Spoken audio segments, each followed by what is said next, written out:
PM Modi Tenzin में होने वाली एससीओ राष्ट्राध्यक्षों की 25वीं वार्षिक बैठक में शिरकत करेंगे। आज सभी राष्ट्राध्यक्षों के स्वागत में भोज का आयोजन 1 सितंबर को होगी मुख्य बैठक।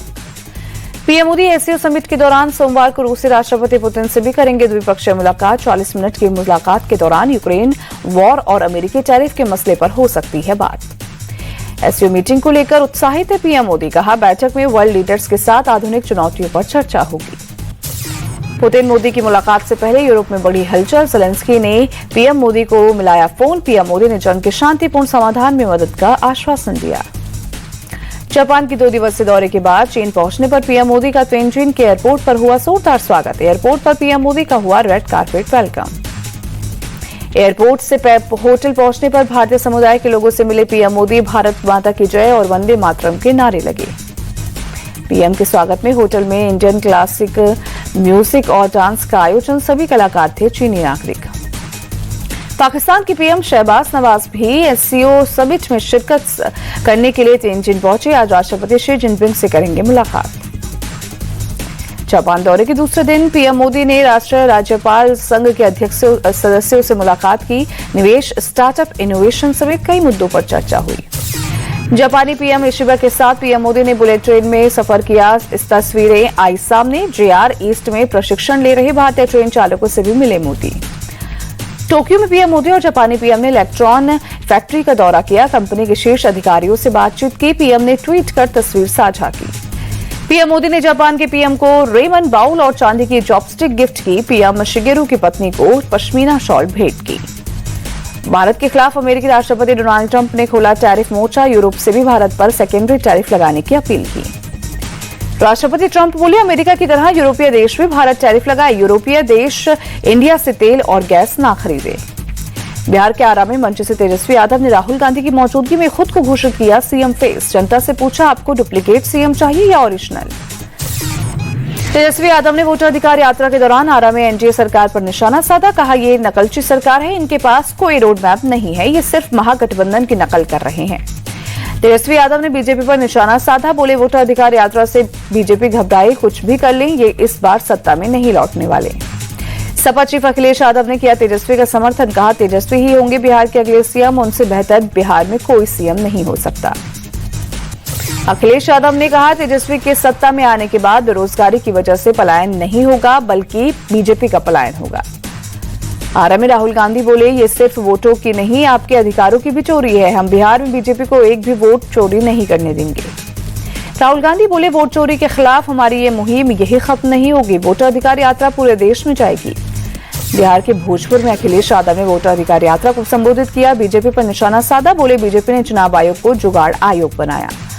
अखिलेश बोले, सत्ता में रहते तेजस्वी ने युवाओं को नौकरी और रोजगार दिया, फिर सत्ता में आएंगे तो बेरोजगारी का नहीं, बीजेपी का पलायन होगा। घुसपैठी के सवाल पर बोले सपा प्रमुख अखिलेश यादव, घुसपैठिया किसको माने, यूपी में तो मुख्यमंत्री ही प्रवासी हैं। 1 सितंबर को पटना में वोट अधिकार यात्रा का होगा समापन। कांग्रेस नेता अलका लांबा बोली, सरकार कितनी भी कोशिश कर ले लेकिन रोक नहीं पाएगी। 1 सितंबर को वोट अधिकार यात्रा में शामिल होंगे टीएमसी सांसद यूसुफ पठान। टीएमसी को करेंगे रिप्रेजेंट। आरा में राहुल गांधी को बीजेपी ने दिखाए काले झंडे। पीएम मोदी की दिवंगत माताजी पर अमर्यादित टिप्पणी को लेकर बीजेपी युवा मोर्चा के कार्यकर्ताओं ने जताया विरोध। उत्तर प्रदेश के उप मुख्यमंत्री ब्रजेश पाठक का बयान। बोले, राहुल गांधी के मंचों से जिस तरह से प्रधानमंत्री के लिए अपशब्दों का इस्तेमाल किया जा रहा है, ये बहुत दुखद है। ब्रजेश पाठक ने निशाना साधते हुए कहा, राहुल गांधी को देश की जनता से माफी मांगनी चाहिए। बोले, बिहार में इनको खामियाजा भुगतना पड़ेगा। दिल्ली में भी बीजेपी कार्यकर्ताओं का कांग्रेस के खिलाफ प्रोटेस्ट। पुलिस ने वाटर कैनन का इस्तेमाल किया। केंद्रीय मंत्री प्रहलाद जोशी बोले, राहुल गांधी और उनका पूरी गैंग बौखला गई है। जनता समर्थन नहीं कर रही है तो गाली नहीं दे सकते हैं।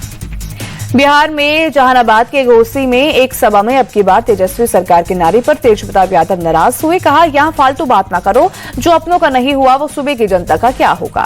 तेजप्रताप यादव ने कहा, मुझे आरजेडी पार्टी नहीं समझिए, मैं भगवान श्री कृष्ण के आदेश पर पीतांबर धारण कर आप लोगों के बीच में हूं। बहुत सारे बहरूपिया भी घूम रहे हैं। लोजपा सांसद अरुण भारती का बयान। हमारे नेता चिराग पासवान को बिहार का नेतृत्व संभालने के लिए हर जगह आशीर्वाद मिला है। इंडिया अलायंस के उपराष्ट्रपति पद के उम्मीदवार बी सुदर्शन रेड्डी का झारखंड दौरा। सीएम हेमंत सोरेन से मिलकर मांगा समर्थन। बी सुदर्शन रेड्डी बोले, हेमंत सोरेन को प्रताड़ित किया गया, उनकी डिग्निटी को गिराया गया। दिल्ली में टीएमसी सांसद महुआ मोइत्रा के खिलाफ शिकायत, अमित शाह को लेकर विवादित बयान देने पर बीजेपी विधायक रवि नेगी ने मामला दर्ज कराया। अमित शाह पर महुआ मोइत्रा की विवादित टिप्पणी की सीएम योगी ने निंदा की, बोले अभद्र टिप्पणी के लिए टीएमसी पूरे देश से माफी मांगी। टीएमसी विधायक जीवन कृष्ण साहब 12 सितंबर न्यायिक हिरासत में रहेंगे। शिक्षक भर्ती घोटाले में हुई है गिरफ्तारी। नोएडा में रक्षा उपकरण और इंजन टेस्ट फैसिलिटी का लोकार्पण, रक्षा मंत्री और सीएम योगी ने किया उद्घाटन।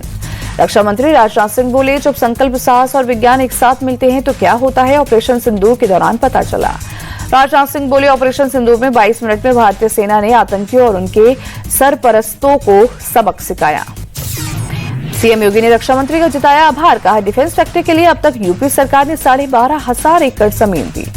सीएम योगी बोले, ऑपरेशन सिंदूर ने दुनिया को भारत की शक्ति को और सामर्थ्य का एहसास कराया।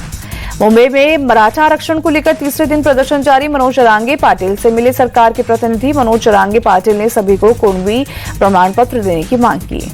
मनोज जरांगे पाटिल को डेलीगेशन ने दिया जवाब, कहा मराठा समाज के सभी लोगों को कुणबी प्रमाण पत्र नहीं दे सकते हैं। डेलीगेशन ने पाटिल से और समय मांगा है। मनोज जरांगे पाटिल की दलील, मराठवाड़ा में रहने वाले सभी मराठा कुणबी हैं, इस पर कोई समझौता नहीं होगा। महाराष्ट्र के सीएम देवेंद्र फडणवीस बोले, संविधान और कानून के दायरे में मराठा आरक्षण इश्यू को सुलझाने की कोशिश है। एनसीपी चीफ शरद पवार बोले, मराठा आरक्षण के लिए संविधान में संशोधन करना होगा। दिल्ली के रोहनी में एक शख्स ने अपनी पत्नी और सास की कैंची से मारकर हत्या की। पुलिस ने आरोपी युवक योगेश सहगल को पकड़ा। योगेश सहगल के बेटे के जन्मदिन पर आई थी सास। बर्थडे गिफ्ट को लेकर आरोपी और उसकी पत्नी के बीच हुआ था विवाद। पुलिस के मुताबिक पूर्व जिला पंचायत अध्यक्ष विजय सिंह की हत्या के लिए रेकी कर रहे थे बदमाशों के पास से पिस्तल, रिवॉल्वर और कारतूस बरामद। यूपी के हापुड़ में दबंगों ने एक युवक पर किया जानलेवा हमला। लाठी डंडे और पिस्तौल लेकर आए दबंगों ने बीच सड़क पर युवक की जमकर पिटाई की। पूरी घटना का वीडियो आया सामने। यूपी के संभल में मामूली कहासुनी पर बवाल हुआ। एक युवक ने रोडवेज बस चालक को पीटा। लखनऊ के इंटीग्रल हॉस्पिटल में पथरी के ऑपरेशन के दौरान मरीज की मौत, नाराज परिजनों ने जमकर हंगामा किया। भोपाल के बाग मुगलिया कटारा हिल्स इलाके में स्ट्रे डॉग्स ने किया एक बच्चे पर हमला। बच्चे को काटकर किया घायल, गार्ड ने बच्चे को बचाया। छत्तीसगढ़ के बीजापुर में सुरक्षा बलों को तलाशी अभियान के दौरान बड़ी कामयाबी मिली। बिजली के तार से जुड़ा 10 किलो का आईटी मिला। सुरक्षा बलों ने आईटी को मौके पर ही किया नष्ट। पूरे इलाके में चलाया सर्च ऑपरेशन। अररिया में 2 अलग-अलग हत्याकांड। अज्ञात बदमाशों ने एक शख्स को गोली मारी, एक शख्स को जिंदा जलाया। जम्मू कश्मीर के अखनूर में चिनाब नदी का जलस्तर खतरे के निशान के करीब पहुंचा। निचले इलाकों में बाढ़ का अलर्ट, लोगों से नदी के किनारे से हटने की अपील की गई। केंद्रीय गृह मंत्री अमित शाह का आज शाम से 2 दिवसीय जम्मू दौरा। बारिश और बाढ़ के बाद राहत और बचाव के कामों की करेंगे समीक्षा। गृह मंत्री अमित शाह सोमवार को बाढ़ प्रभावित इलाकों का करेंगे हवाई सर्वे। बाढ़ और भूस्खलन से हुए नुकसान का लेंगे जायजा। जयपुर में बीती रात हुई बारिश, शहर के कई इलाकों में हुआ जलभराव। भारी बारिश और जलभराव की वजह से जनजीवन बेहाल, लोगों को घर से बाहर निकलने में हुई परेशानी। सड़कों पर पानी लगने से यातायात प्रभावित, गाड़ियों की थम गई रफ्तार। गुजरात के पंचमहल में भारी बारिश से थमी जीवन की रफ्तार, सड़कों पर सैलाब जैसा दिखा मंजर। जलभराव की वजह से सड़कों पर आवाजाही बाधित, लोगों को करना पड़ा परेशानियों का सामना। बारिश की वजह से दुकानों में भी घुसा पानी, कई इलाकों में घुटनों तक भरा पानी। गुजरात के साबरकांठा में बारिश का कहर, जलभराव की वजह से कई गाड़ियां डूबी।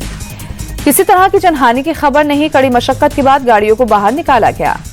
दिल्ली में बारिश के बाद यमुना नदी उफान पर, खतरे के निशान को पार किया। निचले इलाकों में अलर्ट जारी। दिल्ली में fit India Sunday on cycle कार्यक्रम का आयोजन। केंद्रीय मंत्री मनसुख मांडविया हुए शामिल। साइकिल चलाकर फिट रहने का संदेश दिया। दिल्ली के नजफगढ़ में स्वच्छता एक संस्कार नाम से सांस्कृतिक कार्यक्रम, बड़े पैमाने पर लोगों ने की शिरकत। एमसीडी की तरफ से कार्यक्रम का हुआ आयोजन। दिल्ली को साफ रखने के लिए अभियान। मथुरा के बरसाना में राधा अष्टमी उत्सव की तैयारियां तेज, भक्तों की जुटने लगी भीड़। झूमते गाते नजर आए लोग, मंदिर को रंग बिरंगी रोशनी से सजाया गया, सुरक्षा के पुख्ता इंतजाम। हॉकी एशिया कप में आज चीन के कजाकिस्तान के साथ होगी भिड़ंत। दोपहर 1 बजे शुरू होगा मुकाबला। T20 वर्ल्ड कप से पहले धोनी को लेकर बीसीसीआई की बड़ी प्लानिंग, टीम इंडिया का मेंटोर बनने का दिया ऑफर। एशियन शूटिंग चैंपियनशिप में भारत ने सर्वश्रेष्ठ प्रदर्शन करते हुए 50 गोल्ड जीते, 26 सिल्वर और 23 ब्रॉन्ज मेडल जीतकर टॉप पर किया कब्जा। कजाकिस्तान दूसरे और चीन तीसरे नंबर पर रहा। कजाकिस्तान 70 और चीन ने 37 पदक जीते।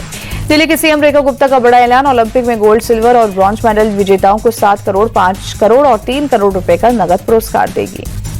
राष्ट्रमंडल खेलों में भी गोल्ड, सिल्वर और ब्रॉन्ज मेडल जीतने वालों का होगा सम्मान। दिल्ली सरकार 3 करोड़, 2 करोड़ और 1 करोड़ रुपए देगी पुरस्कार।